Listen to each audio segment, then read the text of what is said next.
I'm Tim Stevens, and I'm about as Garner as you can be. My folks have lived here over 200 years. Had a little farm down on Highway 50, and I think my oldest ancestor was here about 8 generations ago, maybe 10. Uh, just been here. I've always lived within 2 miles of where I live right now. I guess I'm just not very adventurous. My father was very, very proud of this community. I learned very early in life. You could say bad things about many things, but you did not say anything bad about my mother, and you did not say anything bad about Garner. I'm Amy Griggs. I've lived here for 30 years. I have taught school most recently for about the last 15 years at North Garner, but before that, my heart and my love and passion was the Garner News.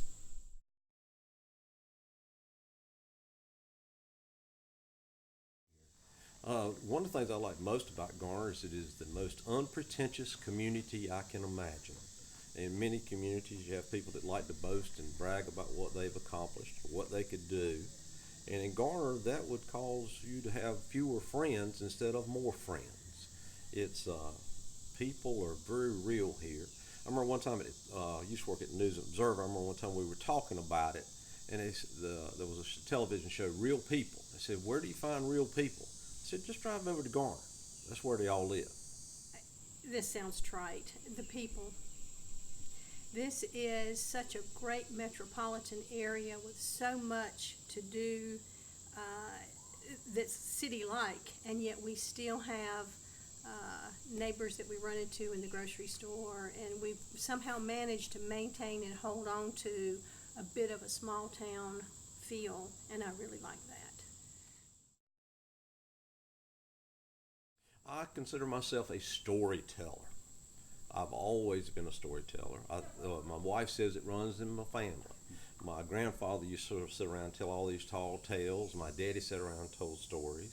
My brothers tell stories, and I always thought that I would tell stories. Well, I think I got into journalism almost by osmosis. My mother was one of the first editors of the Garner News and was editor for a long time. But even before that, I think I was a writer. So mother was at the Garner News, and we had a lady in Garner who complained a lot to the Raleigh Times that the Garner basketball team was not getting enough coverage. So they kind of reached out to ask mother, and she recommended me. So when I first started, I was 15. I started selling my first stories when I was 15, and I'd have to pay guys to carry me to the games because I didn't have any transportation.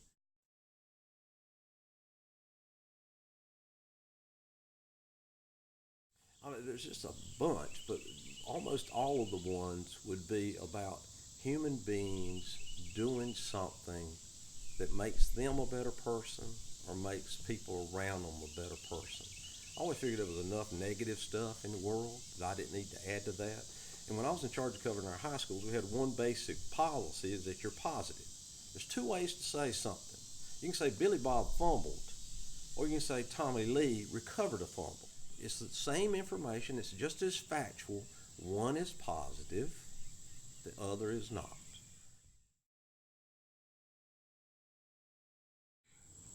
Well, I'll never forget a story that still touches me to this day.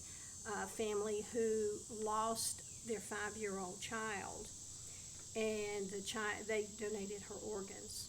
As time went on and the story evolved, a boy who received her heart came to Garner to visit the family, and without a newspaper, how do you tell that story?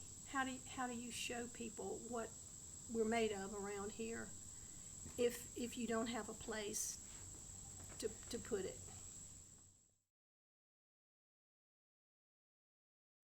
Well, without a local paper, there are so many stories like that would go untold or unshared. I think there is a function of a paper that's missing, and that is validating what people do. The children who make the honor roll and succeed in sports and go on to college and excel, and those kinds of recognitions that go flat unless you're in somebody's Facebook feed. As a paper reflecting who we are as a community is just sorely missed. So someone who drives into Garner to figure out, well, where am I and what's this place like? There's nothing at your fingertips so much like a local newspaper to tell you that. Journalism has changed so much since I left the paper, because everyone fancies himself or herself able to write and produce information that people will consume. And that's true to a certain extent. I think the professionalism and I guess the rule to live by for fair and balanced is lost if you don't have a professional product. And I don't know how you show the community the difference, except through the weekly grind, or the turnout and building a reputation for fair and balanced. It's really different, though. It's just really different. I think the lack of a local community paper is really obvious.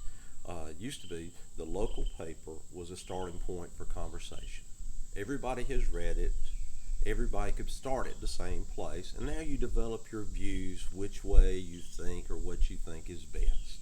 Now, since we don't have that common denominator, people have a tendency to seek out the news that fits what they want to read. There was a biblical passage that said that people will find teachers who will teach them what they already wanted to hear. And I think that's the way our news has kind of gotten there. I do Broadway Voices. We bring in these Broadway stars. How do we get the word to people in Garner that we're doing this? How do I get the word to people that I'm doing a play, on the only man from Garner who was killed in the Korean War, and what a hero he was? How do I tell people I'm doing it? Everybody says social media, but social media has a tendency to run in circles. And so how does somebody in Garner find out what's going on?